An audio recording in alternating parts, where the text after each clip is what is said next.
दोस्तों good evening. आज हम बात करते हैं दोस्तों इंडक्शन मोटर पार्ट 8 की बात करते हैं दोस्तों। जो 8 पार्ट है अपना, इस इंडक्शन मोटर के 8 पार्ट में हम बात करेंगे आज speed control of induction motor. 3 phase induction motor की दोस्तों चाल नियंत्रण कैसे करें, इसके बारे में अपन इस क्लास में डिस्कस करेंगे। Speed control of 3 phase induction motor. तो दोस्तों स्पीड कंट्रोल की बहुत सारी विधि हैं चाल नियंत्रण करने की। अपन बात करें एक स्टेटर साइड से और एक रोटर साइड से। तो दोस्तों speed control method of induction motor, तो पहला अपन बात करें स्टेटर साइड से। स्टेटर पर जो सप्लाई है उसकी फ्रिक्वेंसी बदलकर, पोल बदलकर, वोल्टेज बदलकर अपन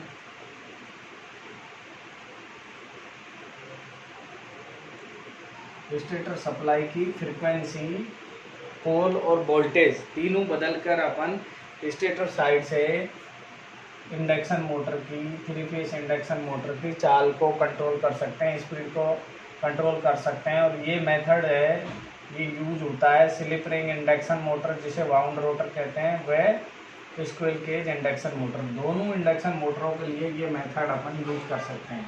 एफ का मतलब दोस्तों आवर्ती है जिसे कि फ्रिक्वेंसी कहते हैं। पी का मतलब पोल है, पोल को नियंत्रित कंट्रोल करके अपन स्पीड को कंट्रोल करते हैं। वी का मतलब सप्लाई वोल्टेज है।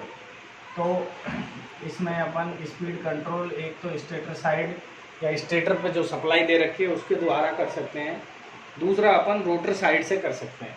दूसरा अपन जो स्पीड कंट्रोल कर सकते हैं वो कहाँ से कर सकते हैं, रोटर साइड से। तो स्टेटर साइड से तो जो सप्लाई वोल्टेज दिया गया है उसकी आवर्ती, पोल और सप्लाई वोल्टेज बदल कर अपन स्पीड कंट्रोल कर सकते हैं। और स्टेटर साइड से जो अपन कंट्रोल करते हैं स्पीड का, ये दोनों मोटरों के लिए कर सकते हैं, स्लिप रिंग इंडक्शन मोटर और स्क्विरल केज इंडक्शन मोटर के लिए। अब बात करते हैं दोस्तों रोटर साइड से कैसे कंट्रोल करते हैं। तो पहली विधि है rotor resistance method, rotor resistance method. दूसरी है कॉस्केड विधि। कॉस्केड का मतलब होता है एक मशीन का इनपुट दूसरी मशीन को देते हैं तो उसे अपन कॉस्केड विधि कहते हैं। तो कैस्केड मेथड से अपन रोटर साइड से स्पीड कंट्रोल कर सकते हैं। तीसरा है रोटर ईएमएफ इंजेक्टेड विधि, रोटर ईएमएफ इंजेक्टेड मेथड। इसके द्वारा भी अपन इंडक्शन मोटर की स्पीड कंट्रोल कर सकते हैं। तो दोस्तों 1 बाय 1 स्पीड कंट्रोल मेथड अपन इंडक्शन मोटर के देखते हैं। सबसे पहले बात करेंगे स्टेटर साइड से जो स्पीड कंट्रोल विधि हैं उनके बारे में अपन डिस्कस करते हैं।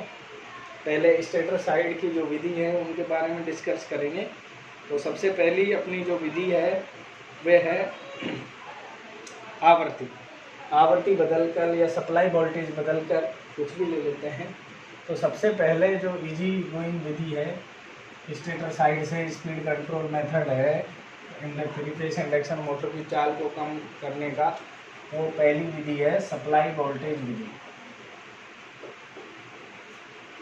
सप्लाई वोल्टेज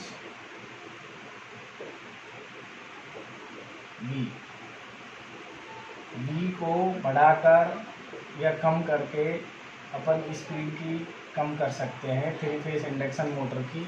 वो कैसे, वो अपन बात करते हैं। परंतु ये जो विधि है इसमें पावर लॉस अधिक होता है। क्या होता है दोस्तों, पावर लॉस अधिक होता है। भाई वोल्टेज को कम करेंगे, सप्लाई वोल्टेज को, तो ड्रॉप होगा कोई न कोई। और अपन कम कैसे करेंगे दोस्तों, रेगुलेटर लगाकर। तो पावर लॉस अधिक होता है कब, जब वोल्टेज को कम करके स्पीड कम करेंगे।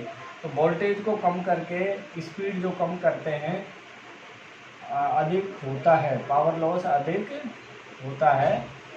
ये विधि हम जैसे एग्जाम्पल के लिए ये विधि कहाँ यूज करते हैं, सीलिंग फैन में। कहाँ यूज करते हैं, सीलिंग फैन, छत के पंखे में सीलिंग फैन। तो इसमें रेगुलेटर जो लगा रहता है फैन का, उसमें एक एक्सटर्नल रेजिस्टेंस होता है जो वोल्टेज का पतन करता है, वोल्टेज को खा जाता है, वोल्टेज ड्रॉप करता है। और अपने पंखे की स्पीड को कम कर देता है, परंतु उसमें दोस्तों बिजली कंजप्शन है, एनर्जी कंजप्शन उतना ही होता है। जितना 1 नंबर पे रेगुलेटर चलेगा उतना ही बिजली का बिल आएगा जितना 5 पे चलेगा। तो पंखे को चाहे 1 नंबर पे चलाओ रेगुलेटर के द्वारा, चाहे 5 पे, एनर्जी कंजप्शन होता है दोस्तों वे समान होता है। तो इस विधि में जो मोटर की गति है वो सामान्य गति से कम मिलती है। और इस विधि में अपन क्या करते हैं, 3 फेज इंडक्शन मोटर के जो सप्लाई है उसमें एक्सटर्नल प्रतिरोध जोड़ देते हैं, बाहरी प्रतिरोध, जिसके द्वारा सप्लाई वोल्टेज के मान को नियंत्रित कर दिया जाता है, कम कर दिया जाता है। और सप्लाई में बाहरी प्रतिरोध जोड़कर सप्लाई में बाहरी आर जोड़कर V को कम करते हैं, और V कम करने से अपना स्पीड डिक्रीज हो जाती है। परंतु ये विधि दोस्तों अपन बहुत कम यूज लेते हैं क्योंकि इसमें एनर्जी कंजप्शन और पावर लॉस ज़्यादा होता है, इसीलिए अपन इस विधि को कम यूज करते हैं। और ये विधि दोनों मोटरों के लिए अपन यूज कर सकते हैं, स्लिप रिंग इंडक्शन मोटर हो या स्क्विरल केज इंडक्शन मोटर हो, दोनों के लिए स्पीड कंट्रोल अपन वोल्टेज विधि से कर सकते हैं दोस्तों। दूसरी विधि की बात करें दोस्तों, फ्रीक्वेंसी बदलकर। दूसरी विधि है फ्रीक्वेंसी बदलकर या पोल बदलकर, कुछ भी कर लो। दूसरा जो मेथड है पोल बदलकर, स्टेटर पे जो पोल होते हैं P, उनको बदलकर अपन स्पीड कम कर सकते हैं। परंतु स्पीड जो कम होगी वो कैसे होगी, स्टेप्स में होगी। कैसी होगी, स्टेप्स में होगी, स्टेप लेस होगी, सॉरी। और इस विधि को स्लिप रिंग इंडक्शन मोटर की गति कंट्रोल नहीं कर सकते। इस विधि से इंडक्शन मोटर की गति कंट्रोल अपन दोस्तों नहीं कर सकते। यह विधि है पोल वाली, ये केवल स्क्विरल केज इंडक्शन मोटर के लिए ही अपन यूज करते हैं। इस विधि में पोल पर टेपिंग निकालते हैं दोस्तों, पोल पर टेपिंग की जाती है और टेपिंग के अकॉर्डिंग अपन स्पीड कम कर लेते हैं।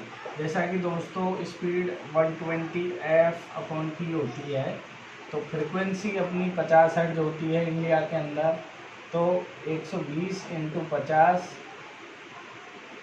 50/पोल, तो ये 6000 होता है दोस्तों। और पोल का भाग देते हैं, 2 पोल हैं तो स्पीड 3000 आती है, 4 का भाग देते हैं तो अपनी स्पीड 1500 आती है। तो इस प्रकार जैसे जैसे पोल बढ़ाते जाएंगे वैसे वैसे इंडक्शन मोटर की अपनी स्पीड डिक्रीज होती जाती है। तो मैं एक टेबल के द्वारा आपको बता दूं कि ये पोल है, ये स्पीड है, अपनी गति है RPM में। तो दोस्तों कितने पोल पे कितनी स्पीड होती है, जब अपनी आवृत्ति कितनी हो, फिक्स हो, 50 हर्ट्ज हो, तो 2 पोल पे 3000 RPM गति होती है 3 फेज इंडक्शन मोटर की, 4 पे 1500 होती है दोस्तों। तो 6 पोल की अपन बात करें तो 6 पे 1000 होती है, 8 पे 750 होती है और 10 पोल पे दोस्तों 600 RPM अपनी गति होती है। तो इस प्रकार पोल को बढ़ाकर अपन इंडक्शन मोटर की गति कम कर सकते हैं। तो ये दूसरी विधि है, पोल बदलकर अपन 3 फेज इंडक्शन मोटर की गति को अपन कम कर सकते हैं, कंट्रोल कर सकते हैं, कम अधिक कर सकते हैं। तीसरी जो स्टेटर विधि है वो है फ्रिक्वेंसी को बदलकर। तीसरी विधि कौन सी है दोस्तों, फ्रिक्वेंसी को बदलकर, आवृत्ति को अपन चेंज करके भी 3 फेज इंडक्शन मोटर की अपन स्पीड को स्टेटर साइड से जो तीसरी विधि है वो है F को बदलकर। F क्या है, आवृत्ति, फ्रिक्वेंसी है दोस्तों, फ्रिक्वेंसी का मतलब है आवृत्ति, आवृत्ति बदलकर। दोस्तों फ्रिक्वेंसी क्या होती है, एसी द्वारा 1 सेकंड में बनने वाली चक्रों की संख्या को अपन आवृत्ति कहते हैं कि भाई एसी ने अपने कितने चक्कर किए। तो ये एक साइकिल है, अगर 1 सेकंड में एसी 1 चक्कर कर रही है तो दोस्तों इसकी फ्रिक्वेंसी हो जाएगी 1 साइकिल प्रति सेकंड या 1 हर्ट्ज। साइकिल प्रति सेकंड कह सकते हैं या हर्ट्ज कह सकते हैं। तो फ्रिक्वेंसी प्रति सेकंड बनने वाली साइकिलों की संख्या को फ्रिक्वेंसी कहते हैं। और एसी की जो आवृत्ति होती है इंडिया में वो 50 हर्ट्ज होती है दोस्तों। एसी सप्लाई की जो आवृत्ति है भारत के अंदर वो कितनी है, 50 हर्ट्ज है। तो फ्रिक्वेंसी बदल कर भी अपन स्पीड बदल सकते हैं। जैसा कि अपन ने सिंक्रोनस स्पीड का फॉर्मूला भी पढ़ा था बटे पी। तो दोस्तों अगर ये कांस्टेंट हो जाए तो अपनी गति डायरेक्टली प्रोपोर्शनल टू हो जाती है किसके, फ्रिक्वेंसी के। तो फ्रिक्वेंसी को अपन बढ़ाएं तो अपनी स्पीड बढ़ेगी और फ्रिक्वेंसी को कम करेंगे तो अपनी स्पीड बढ़ जाएगी। ये बात है स्टेटर फ्रिक्वेंसी के। ये कौन सी बात है दोस्तों, ये स्टेटर फ्रिक्वेंसी है। स्टेटर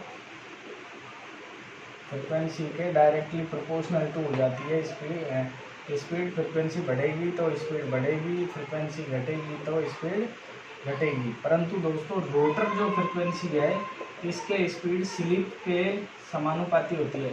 स्लिप गुणा रोटर फ्रिक्वेंसी होती है। तो इसमें थोड़ा विपरीत हो जाता है, रोटर आवृत्ति बढ़ती है तो स्पीड अपनी घट जाती है। इसमें थोड़ा सा अलग हो जाता है दोस्तों।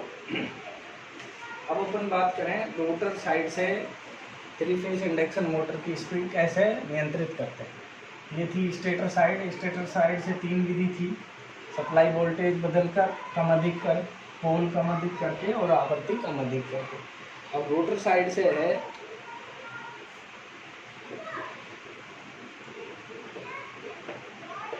रोटर साइड से स्पीड नियंत्रित करना। 3 फेज इंडक्शन मोटर की गति नियंत्रण।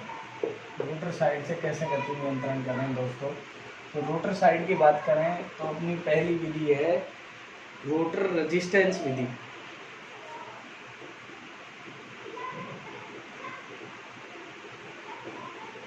रोटर रेजिस्टेंस विधि। तो दोस्तों इसमें रोटर का जो प्रतिरोध होता है रोटर वाइंडिंग का, अगर रोटर का रेजिस्टेंस अपन ज़्यादा रखेंगे तो सिंपल सी बात है अपनी गति क्या होगी, कम होगी। मोटर की गति क्या होगी, कम होगी। अगर रोटर का रेजिस्टेंस ज़्यादा रखेंगे तो मोटर की गति क्या होगी, कम होगी। अगर मोटर का प्रतिरोध कम रखेंगे तो अपनी गति क्या होगी, अधिक होगी। क्या होगी, अधिक होगी दोस्तों। दूसरी जो अपनी विधि है ये रोटर रेजिस्टेंस विधि अपन स्क्विरल केज और स्लिप रिंग दोनों मोटरों के लिए अपन उपयोग कर सकते हैं दोस्तों। अब अपन बात करें दूसरी विधि है कैस्केड विधि। रोटर की तरफ से स्पीड कंट्रोल करने की जो दूसरी विधि है वो है कैस्केड विधि। कैस्केड विधि जिसे कि अपन सोपानी परीक्षण भी कहते हैं। क्या कहते हैं, सोपानी परीक्षण भी उसे अपन कहते हैं दोस्तों।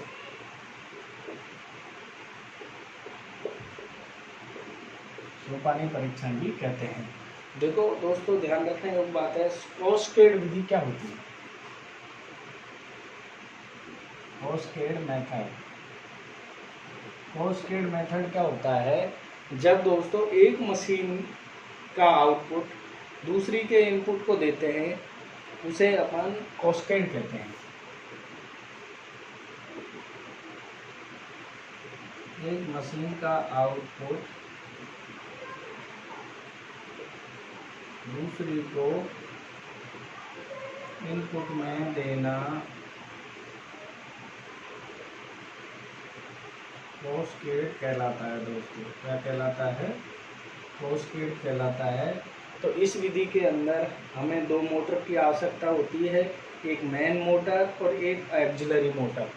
दोस्तों इस विधि में हम 2 मोटर लेते हैं, एक मोटर होती है मेन मोटर, दूसरी होती है ऑक्सिलरी मोटर। इसे मेन मोटर कहते हैं। मेन मोटर को 3 फेज सप्लाई अपन यहाँ पे दे देंगे, 3 फेज सप्लाई देते हैं एसी। और दूसरी होती है ऑक्सिलरी मोटर। एक मेन मोटर होती है, दूसरी ऑक्सिलरी मोटर होती है। इन दोनों मोटरों को मैकेनिकली कपल्ड कर देंगे दोस्तों, मैकेनिकली कपल्ड कर देंगे। और जो पहली मोटर है इससे सप्लाई दूसरी मोटर के स्टेटर को अपन दे देंगे। इलेक्ट्रिकली भी जोड़ देंगे इस मोटर को दोनों को, और मैकेनिकली भी जोड़ देंगे। अपनी जो मेन मोटर है दोस्तों, मेन मोटर हमेशा अपनी स्लिप रिंग इंडक्शन मोटर होगी। मेन मोटर कौन सी होगी? स्लिप रिंग इंडक्शन मोटर होगी। परंतु ऑक्सिलरी मोटर है वो स्लिप रिंग इंडक्शन मोटर भी हो सकती है और स्क्वायर केज इंडक्शन मोटर भी हो सकती है। अर्थात ऑक्सिलरी मोटर वह मोटर होगी जिसकी अपन को स्पीड कंट्रोल करनी है, जिस मोटर की चाल कंट्रोल करनी है वो ऑक्सिलरी मोटर होगी।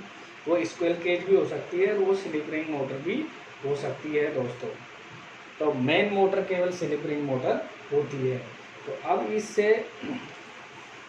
इसमें रोटर की स्लिप 1% पर चलाकर अपन स्पीड को कंट्रोल करते हैं। तो इसमें जो प्रतियोगी परीक्षा के तौर से जो पूछे जाते हैं कि कॉस्केड कनेक्शन में मेन मोटर कौन सी होती है दोस्तों, ये क्वेश्चन पूछा जाता है। एक तो मेन मोटर हमेशा कौन सी ली जाती है? Slip ring induction motor. दूसरा ऑक्सिलरी मोटर कौन सी लेते हैं? तो ऑक्सिलरी मोटर जिस मोटर की चाल स्पीड कंट्रोल करनी है, जिसकी स्पीड कंट्रोल करनी है, उसे ऑक्सिलरी मोटर लेंगे। वो स्क्वायर केज इंडक्शन मोटर भी हो सकती है या स्लिप रिंग इंडक्शन मोटर भी हो सकती है। अर्थात दोनों में से कोई सी भी हो सकती है। इसीलिए सोपाली या कॉस्केड कनेक्शन से स्पीड कंट्रोल अपन दोनों मोटरों की करते हैं, स्लिप रिंग की भी करते हैं और स्क्वायर केज इंडक्शन मोटर की भी करते हैं। तो दोस्तों वो जिसकी स्पीड कंट्रोल करनी है वो ऑक्सिलरी मोटर लेंगे, और वो दोनों में से कोई सी भी मोटर हो सकती है। ऑक्सिलरी मोटर जो है वो स्लिप रिंग इंडक्शन मोटर भी हो सकती है और स्क्वायर केज इंडक्शन मोटर भी हो सकती है दोस्तों। दूसरा, दोनों मोटर कैसे जुड़ी रहती हैं? दोनों मोटर इलेक्ट्रिकली व मैकेनिकली जुड़ी रहती हैं। कैसे जुड़ी रहती हैं दोस्तों? इलेक्ट्रिकली वो मैकेनिकली जुड़ी रहती हैं। इस विधि के अंदर दोनों मोटर इलेक्ट्रिकली भी जुड़ी रहती हैं और मैकेनिकली भी जुड़ी रहती हैं। अब दोस्तों गति की बात करें, दोनों मोटर किस तरीके से गति करती हैं इस विधि के अंदर। तो गति की अपन बात करें तो जब दोनों मोटर का रोटर समान दिशा में घूर्णन कर रहा हो, गतियाँ दोनों मोटरों की गतियाँ कैसे करेंगे? फर्स्ट पॉइंट है, जब दोनों मोटरों का रोटर समान दिशा में गति कर रहा हो। जब दोनों मोटर, मेन मोटर और ऑक्सिलरी मोटर दोनों का रोटर समान दिशा में गति कर रहा हो या घूर्णन कर रहा हो, उस समय स्पीड होगी मोटरों की, वो होगी NS = 120F/P1 + P2। P1 प्राप्त मेन मोटर में पोल है, P2 ऑक्सिलरी मोटर के पोल हैं। दूसरा, जब दोनों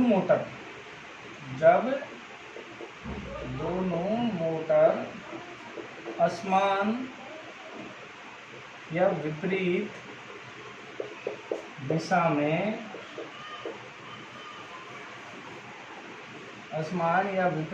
में घूर्णन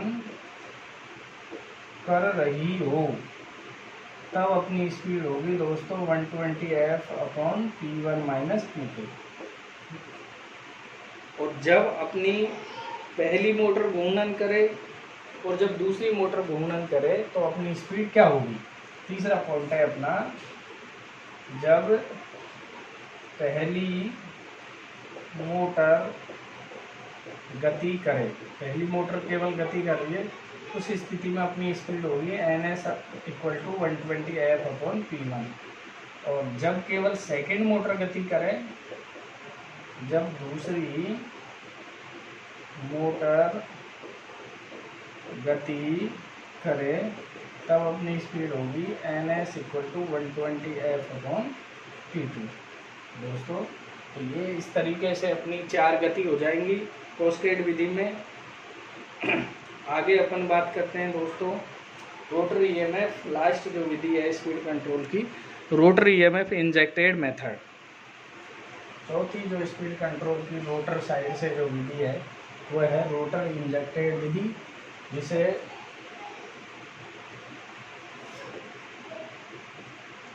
रोटर ईएमएफ इंजेक्टेड विधि। दोस्तों आपके दिमाग में आ रहा होगा इंजेक्ट मानी क्या होता है, तो इंजेक्ट मानी इंजेक्शन जैसे देते हैं अपन, इस तरीके से रोटर पर एक ईएमएफ को इंजेक्शन के रूप में देना, अर्थात रोटर का ईएमएफ बढ़ाकर अपन स्पीड को कम अधिक कर सकते हैं।